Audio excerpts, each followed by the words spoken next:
নীলফামারী কিশোরগঞ্জে সম্পত্তি লিখে না দেওয়ায় আবু মোতালেব ৬৫ নামের এক বৃদ্ধের মরদেহ উঠানে ফেলে রাখেন সন্তানেরা। এতে এলাকা জুড়ে ব্যাপক চাঞ্চল্য সৃষ্টি হওয়ায় স্থানীয়ভাবে মীমাংসার পর মরদেহ দাফন করা হয়েছে। শুক্রবার ২৯শে নভেম্বর রাত ৮টার দিকে উপজেলার রণচণ্ডী ইউনিয়নের কিসামত বিচ্চরণ মিস্ত্রিপাড়া এলাকায় এই ঘটনা ঘটে।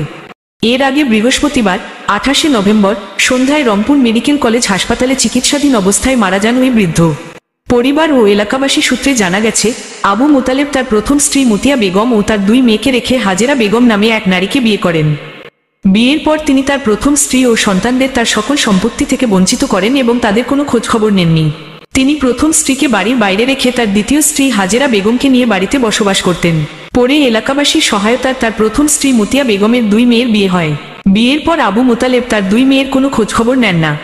পরে তার প্রথম স্ত্রী মতিয়া বেগম বাড়ির বাইরে মানবেতর জীবনযাপন করেন। গতকাল বৃহস্পতিবার বিকেলে মোতালেব হঠাৎ অসুস্থ হয়ে পড়লে তাকে চিকিৎসার জন্য রংপুর মেডিকেল কলেজ হাসপাতালে নিয়ে গেলে সেখানে চিকিৎসাধীন অবস্থায় মারা যান।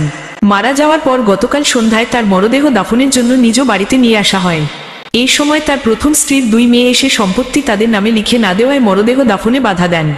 এতে স্থানীয়রা মীমাংসা করে তার মৃত্যুর একদিন পর শুক্রবার রাত ৮টার দিকে তার মরদেহ পারিবারিক কবরস্থানে দাফন করা হয়।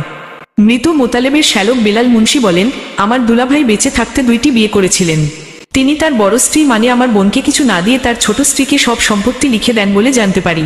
তার বড় স্ত্রীর মেয়েদের সম্পত্তি লিখে না দেওয়ায় তার মরদেহ দাফন করতে দেয়নি। মরদেহ আটকে রাখার একদিন পর আজ স্থানীয়রা মীমাংসা করে মরদেহ দাফন করেন।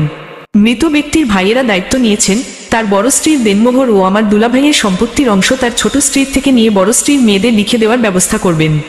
স্থানীয় ইউপি সদস্য মজনু মিয়া মধু বলেন, মৃত মোতালেব তার সম্পত্তির ভাগ মেয়েদের লিখে না দেওয়ার কারণে মেয়েরা মরদেহ আটকে দিয়েছিল।